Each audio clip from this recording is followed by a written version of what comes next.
Dernier, votre prédécesseur Diankhounda Traoré a dit publiquement que vous étiez d'accord pour qu'il rencontre deux chefs djihadistes, Amadou Koufa et Iyad Agrali. Est-ce qu'on peut appeler à la mobilisation contre le terrorisme tout en se disant prêt à parler avec les terroristes? C'est pas du tout antinomique. Je crois que quelle que soit l'âpreté d'un combat, et Dieu sait que je ne pense pas le meilleur de cela dont vous citer les noms, mais j'ai devoir aujourd'hui et mission à créer tous les espaces possibles et à tout faire pour que, par un biais ou un autre, on puisse parvenir à quelque apaisement que ce soit possible.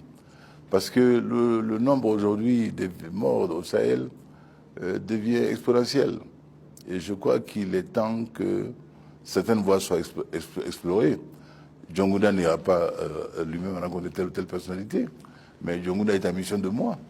Il est mon représentant, donc il a le devoir également d'écouter tout le monde et de voir si tel ou tel dans l'entourage de tel de cela peut être sensible à un discours de raison et également comprendre aujourd'hui qu'avec la mobilisation qui est faite au plan africain, au plan mondial, les chances de prospérer dans cette voie-là deviennent assez difficiles. Et on peut parler avec Abou Walid al-Sahraoui aussi? Et dès lors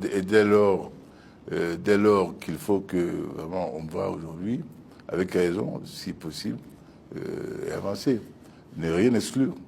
Je note une chose, cher M. Boisvivier, cher ami, qu'en Algérie, quand il y avait cette terreur qui était sensible, visible, quotidienne, personne ne pensait qu'il était possible que des voies puissent s'ouvrir, qu'une concorde nationale puisse être atteinte et qui conduise à l'apaisement que l'on voit aujourd'hui dans l'espace algérien.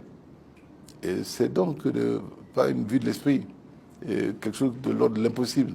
Pourquoi pas éventuellement? Mais je ne suis pas naïf, se disant. Je ne suis pas naïf du tout. Ceux qui ordonnent que l'on vienne dans une mosquée se faire exploser au milieu des fidèles n'ont pas beaucoup mon estime. Et chacun le sait. Et moi, j'ai travaillé avec Iyad Akoulouba. Nous avons fait me conseiller, mon conseiller diplomatique, lui conseiller aux d'autres affaires, le président Konaré à l'époque. J'avais gardé le souvenir d'un homme courtois, avenant. Je ne sache pas qu'il soit demeuré celui-là, d'après tout ce qui m'est bien aujourd'hui. En tous les cas, beaucoup d'actes ont été commis. Et je voudrais dire aussi ceci. Cette histoire de dialogue, de dialoguer avec Koufa et Iyad n'a pas surgi comme ça, au réveil d'un somme de IBK. Nous avons, au Mali, tenté la gageure d'un dialogue national inclusif. On nous l'a dit impossible, on nous l'a dit plein de risques, on nous l'a dit ça va être l'alali, ça va être également le démantèlement de l'accord pour la paix et la réconciliation, l'occasion pour que ceux-là qui ne l'ont jamais admis s'en donnent à cœur joie et l'on verra ceci, on en verra cela. Ce dialogue national inclusif, nous l'avons initié depuis la base, depuis les communes, jusqu'au cercle, aux régions et l'apothéose finale qui a donné les résolutions que l'on sait, à l'application desquelles nous sommes attelés aujourd'hui. Et parmi les recommandations, il y a cet aspect-là. Pourquoi pas essayer le contact avec ceux-là dont nous savons qu'ils tirent les ficelles de la situation au Mali. Et les premiers retours? Ce n'est pas une lubie. Les premiers retours de cette approche? Ce n'est pas une lubie du cas. Et j'avoue qu'aujourd'hui encore, nous sommes en attente de quelques frémissements.